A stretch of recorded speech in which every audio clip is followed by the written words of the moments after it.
It's tough to see from that position if you're the goaltender, Henrik Lundqvist. When the puck gets to the point here, Ekman Larsson doesn't have a shot right now, but he wants to get himself to the middle, so he gets it down the wall to Galchenyuk. He opens himself up with a little more space, and Garland gets to the front of the net.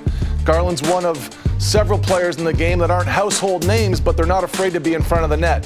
Galchenyuk, Chychrun, and Ekman Larsson then, they work a top triangle. They want to isolate that because they want Ekman Larsson, the all-star, to be able to have the time and space to get to the middle of the ice. And as soon as that happens, you can see Henrik's trying to look over the screen, but he's got three of his own players and two Arizona players, and the puck is coming through a forest of hockey players there, Bill. And that puck hits Garland. It goes off Garland on first glance and second look. It looked like it was straight in, but there was that much of a screen, and then it's deflected. And I've said this a few times this year.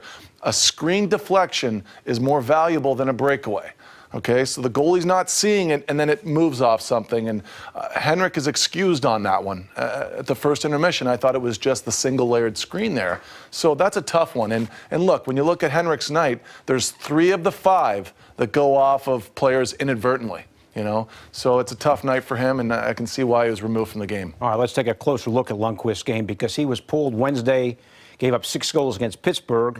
Alexander Galchenyuk here in the second period made it 5-0 Arizona, and at that point, Lundqvist was pulled from today's game.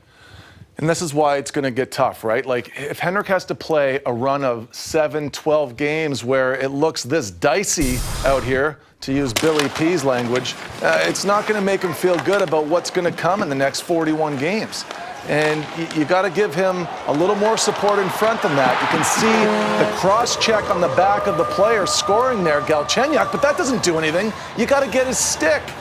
And he scores on a rebound chance that Henrik's laying out for, and he's defeated. You could see it. And, you know, he's in a tough spot right now. The team's in a tough spot, and you know, you just wonder, at least I do, you know, and I'm spitballing here, but how many games can a guy take like that where he doesn't want a change of scenery? And I think this team needs him around badly because he keeps the games close. We're talking about 21-goal games in the first 41. Why do you think that is? You know, you got goaltending that keeps the game together so that the young players can play meaningful minutes. That's the important thing this entire season. And up until now, it's been best case scenario for the season. It becomes worst case scenario if you have 3 or 4 more games like the one we saw tonight.